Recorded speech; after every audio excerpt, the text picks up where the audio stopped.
ನಮಸ್ತೆ ಎಜಿ ನ್ಯೂಸ್ಗೆ ಸ್ವಾಗತ.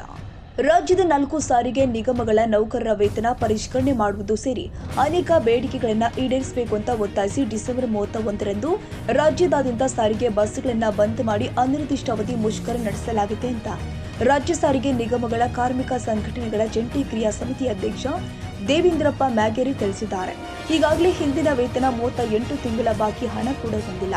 ಹೀಗಾಗಿ ಅಂದು ಎಲ್ಲ ಸಾರಿಗೆ ನೌಕರರು ಅನಿರ್ದಿಷ್ಟಾವಧಿ ಮುಷ್ಕರದಲ್ಲಿ ಪಾಲ್ಗೊಳ್ಳಲಿದ್ದಾರೆ. ಕೂಡಲೇ ಸರ್ಕಾರ ತಮ್ಮ ಅನೇಕ ಬೇಡಿಕೆಗಳನ್ನು ಈಡೇರಿಸಬೇಕು ಅಂತ ಒತ್ತಾಯಿಸಿದ್ರು.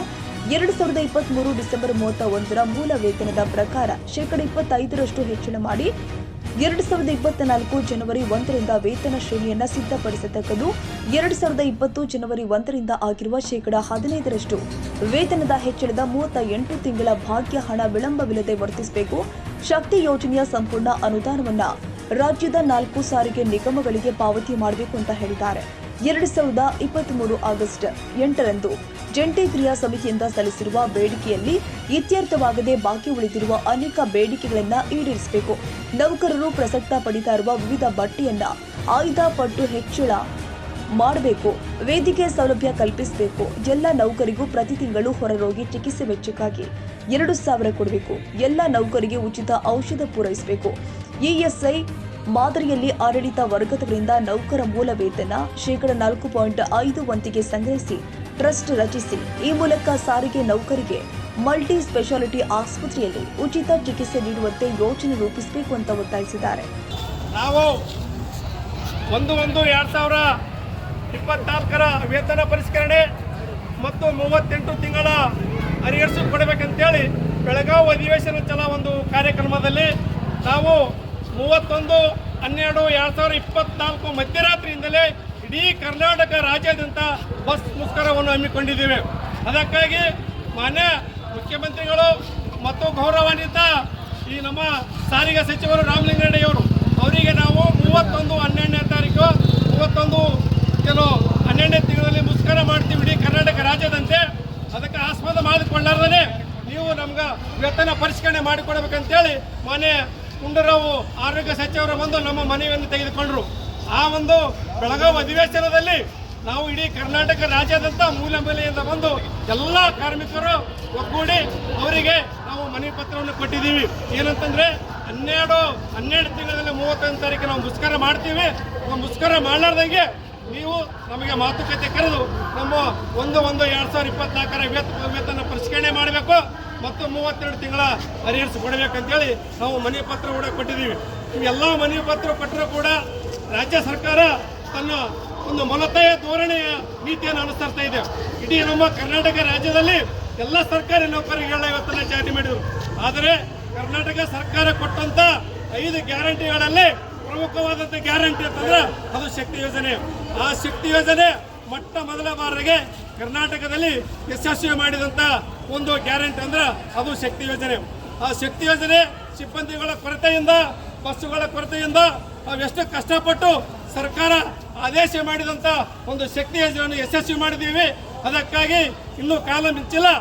ರಾಮಲಿಂಗಾರೆಡ್ಡಿ ಅವರಿಗೆ ಮನವಿ ಮಾಡ್ತೀವಿ, ಮಾನ್ಯ ಮುಖ್ಯಮಂತ್ರಿಗಳಿಗೆ ಮನವಿ ಮಾಡ್ತೀವಿ. ನಾವು 31ನೇ ತಾರೀಕು ಮಧ್ಯರಾತ್ರಿಯಿಂದಲೇ ಇಡೀ ಕರ್ನಾಟಕದಂತೆ ಬಸ್ ಮುಷ್ಕರವನ್ನು ನಾವು ಅನಿರ್ದಿಷ್ಟ ಅವಧಿಯವರೆಗೆ ಇಡೀ ನಮ್ಮ ಕರ್ನಾಟಕ ರಾಜ್ಯಕ್ಕೆ ಕರೆ ಕೊಟ್ಟಿದ್ದೀವಿ. ಅದಕ್ಕಾಗಿ ಈ ಶಕ್ತಿ ಯೋಜನೆಯ ಒಂದು ಯಶಸ್ವಿಯನ್ನು ಮಾಡಿದ್ದೀವಿ. ಅವರು ಯಾವುದೇ ಕಾರಣಕ್ಕೂ ನಮ್ಮ ಕರೆದು ಮಾತುಕತೆ ಮಾಡದೆ ವೇತನ ಪರಿಷ್ಕರಣೆ ಮಾಡಿಲ್ಲ ಅಂತಂದ್ರೆ ಏನಾದರೂ ಅಡೆತಡೆಗಳಾದರೆ ಏನಾದರೂ ಕೆಟ್ಟ ಹೆಸರು ಬಂದರೆ ಇದಕ್ಕೆ ನಮ್ಮ ಸಾರಿಗೆ ಸಂಸ್ಥೆ ನಾವು ನೌಕರರಲ್ಲ, ಇದಕ್ಕೆ ನೇರವಾಗಿ ರಾಜ್ಯ ಸರ್ಕಾರ ಹೊಣೆ ಅಂತಕ್ಕಂಥ ಮಾತನ್ನು ಈ ಸಭೆಯಲ್ಲಿ ನಾಳಕ್ಕೆ ಇಷ್ಟಪಡ್ತೀನಿ. ಮಾನ್ಯ ಮುಖ್ಯಮಂತ್ರಿಗಳೇ, ನಿಮಗೆ ನಿಯತ್ತಾಗಿದ್ರೆ ನಿಮ್ಮ 5 ಗ್ಯಾರಂಟಿ ಯೋಜನೆಗಳಲ್ಲಿ ಯಶಸ್ವಿ ಮಾಡಿದ ಶಕ್ತಿ ಯೋಜನೆ. ಅದಕ್ಕಾಗಿ ನಮ್ಮ ಸಾರಿಗೆ ನೌಕರರ ಬಹಳ ಒಂದು ದುಸ್ಥಿತಿಯಲ್ಲಿ ಇದ್ದೀವಿ. ನಮ್ಮ ಕುಟುಂಬಗಳು ನಡೆಸೋಕ್ಕೆ ಸಾಧ್ಯವಾಗುತ್ತಿಲ್ಲ. ಅನೇಕ ಸಾರ್ವಜನಿಕರ ಮಧ್ಯೆ ನಾವು ಹೊಡೆದಾಡಿಕೊಂಡು ಜಗಳ ಆಡಿಕೊಂಡು ನೀವು ಕೊಟ್ಟಂತ ಒಂದು ಗ್ಯಾರಂಟಿ ಯಶಸ್ವಿ ಮಾಡಿದ್ದೀವಿ. ಅದಕ್ಕಾಗಿ ನಮಗೆ 31ನೇ ತಾರೀಕು ಮಧ್ಯರಾತ್ರಿಯಿಂದ ನಾವು ಮುಷ್ಕರ ಮಾಡ್ತೀವಿ.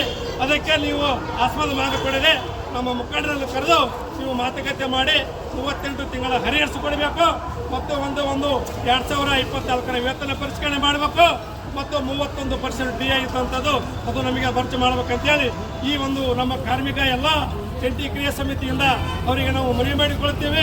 ಮನವಿ ಮಾಡಿಕೊಳ್ಳೋದ್ರ ಜೊತೆಗೆ ಒಂದು ಎಚ್ಚರಿಕೆ ಗಂಟೆ ಕೂಡ ಕೊಡ್ತಾ ಇದ್ದೀವಿ. ನಾವು 31ನೇ ತಾರೀಕು ಮಧ್ಯರಾತ್ರಿ ಯಾವ ಜಾಗದಲ್ಲಿ ಇದ್ದೀವಿ ಅದೇ ಜಾಗದಲ್ಲಿ ನಾವು ಮುಸ್ಕರ ಮಾಡ್ತೀವಿ. ಅದಕ್ಕಾಗಿ ನೀವು ಎಲ್ಲರೂ ನಾವು ಸಾರ್ವಜನಿಕರಲ್ಲಿ ವಿನಂತಿ ಮಾಡ್ಕೊಂತೀವಿ. ಸಾರ್ವಜನಿಕರು 31ನೇ ತಾರೀಕು ನಾವು ಸ್ಟ್ರೈಕ್ ಮಾಡ್ತೀವಿ. ಅದಕ್ಕಾಗಿ ದಯವಿಟ್ಟು ನೀವು ಕೂಡ ಸಹಕಾರ ಮಾಡಬೇಕು.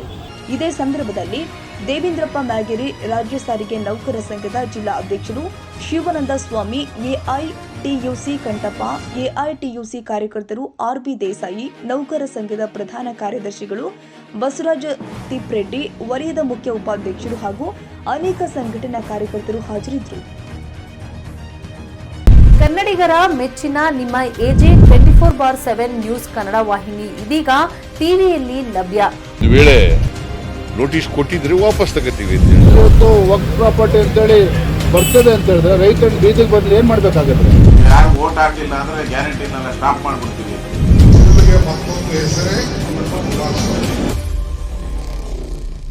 ಕರ್ನಾಟಕ ಮತ್ತು ದೇಶ ವಿದೇಶ 360 ಡಿಗ್ರಿ ಸುದ್ದಿ ಹಾಗೂ ಉತ್ತರ ಕರ್ನಾಟಕ, ಬೆಳಗಾವಿ, ಬಾಗಲಕೋಟೆ, ಧಾರವಾಡ, ಹಾವೇರಿ, ಗದಗ, ಬಿಜಾಪುರ ಜಿಲ್ಲೆಯ ಕ್ಷಣ ಕ್ಷಣದ ವಿವರವನ್ನ ಪಡೆಯುವುದಕ್ಕೆ ಎಜೆ 24/7 ನ್ಯೂಸ್ ಕನ್ನಡ ವಾಹಿನಿಯನ್ನ ಲೈಕ್ ಮಾಡಿ, ವಿಡಿಯೋಗಳನ್ನ ಶೇರ್ ಮಾಡಿ, ಕಮೆಂಟ್ ಮಾಡುವ ಮೂಲಕ ನಮ್ಮ ವಾಹಿನಿಗೆ ಸಹಕಾರ ನೀಡಿ ಮತ್ತು ಚಾನೆಲ್ ಅನ್ನ ಸಬ್ಸ್ಕ್ರೈಬ್ ಮಾಡಿ. ಧನ್ಯವಾದಗಳು.